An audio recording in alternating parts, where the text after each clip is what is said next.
Hi viewers, welcome to Suku's Lifestyle. ஃப்ரைடேங்க. So இதுக்கப்புறம் weekend. Actually 2 days before பார்த்தீங்கன்னா chicken biryani பண்ணி எல்லாருக்கும் வயிறு கொஞ்சம் ஹீட்டப் ஆயிடுச்சு. எனக்கும் ஸ்டொமக் பெயின் தான். அப்புறமா தான் யோசிச்சேன், வீட்டில் புதினா இருக்கும்போது புதினா ரைஸ் செஞ்சிடலாமே. ஏன்னா புதினா ஆக்சுவலி ஸ்டொமக் பெயினுக்கு நல்லா ஒர்க் அவுட் ஆகும். கேஸ்ட்ரிக் இருக்கிறவங்க டெஃபினட்டா ட்ரை பண்ணுங்க, ஒர்க் ஆகும். ஸோ அதை எப்படி செய்ய போற, பசங்களுக்கு பிடிச்ச மாதிரி செய்யணும்ல, அதுதான் செய்ய போறேன். வாங்க பார்க்கலாம். புதினா, கொத்தமல்லிங்க ஆல்ரெடி கழுவி கட் பண்ணியாச்சு.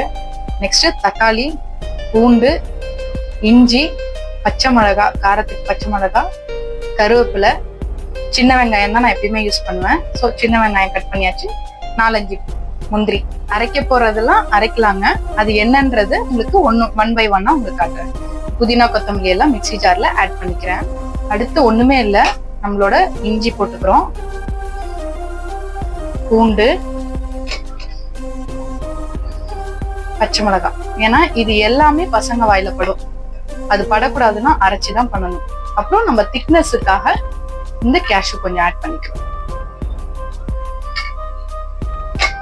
இப்ப அரைச்சிக்கலாம். இது கூட கொஞ்சம் சோம்பும் ஆட் பண்ணிக்கலாங்க, ஏன்னா சோம்பு கொஞ்சம் டைஜஷனுக்கு நல்லது. அதுக்கப்புறம் ஒரே ஒரு பட்டைங்க, அவ்வளவுதான். ஒரு சின்ன துண்டு பட்டை, இந்த அளவு போதும், அவ்வளவுதான். இது பேஸ்டாட்ட வேணும், அதனால நான் கொஞ்சம் தண்ணி ஆட் பண்ணிக்கிறேன். தண்ணியோட சேர்த்து அரைச்சி எடுத்துக்கலாம். இப்போ இதை அரைச்சிக்கலாங்க. அரைச்சாச்சுங்க. இதை தான் நான் போட்டு நான் சாதம் செய்ய போறேன். நெய் கொஞ்சம் ஆட் ஆன் பண்ணிக்கலாங்க.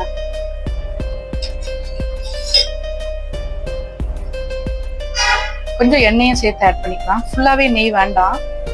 வெங்காயம் போட்டுக்கலாங்க. எண்ணெய் போட்டோன்னே காஞ்சிட்டதுக்கு அப்புறம் நல்லா வணக்கி விட்டுட்டு அப்புறம் தக்காளி ஆட் பண்ணிக்கலாம்.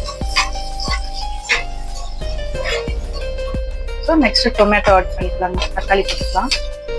உப்பு கொஞ்சம் ஆட் பண்ணிக்கலாங்க, கொஞ்சம் சீக்கிரம் வணங்கும். அதுக்கப்புறம் உப்பு பார்த்துட்டு மீதி ஆட் பண்ணிக்கலாம். நெக்ஸ்ட் இந்த மசாலாவை, அரைச்ச மசாலாவை சேர்த்துக்கலாம். இது எல்லாத்தையும் மிக்ஸ் பண்ணி விட்டுருலாங்க.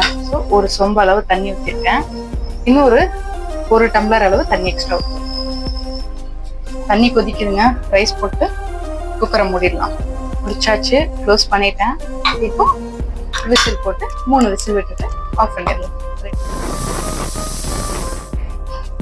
புதினா ரைஸ் ரெடி ஆயிடுச்சுங்க.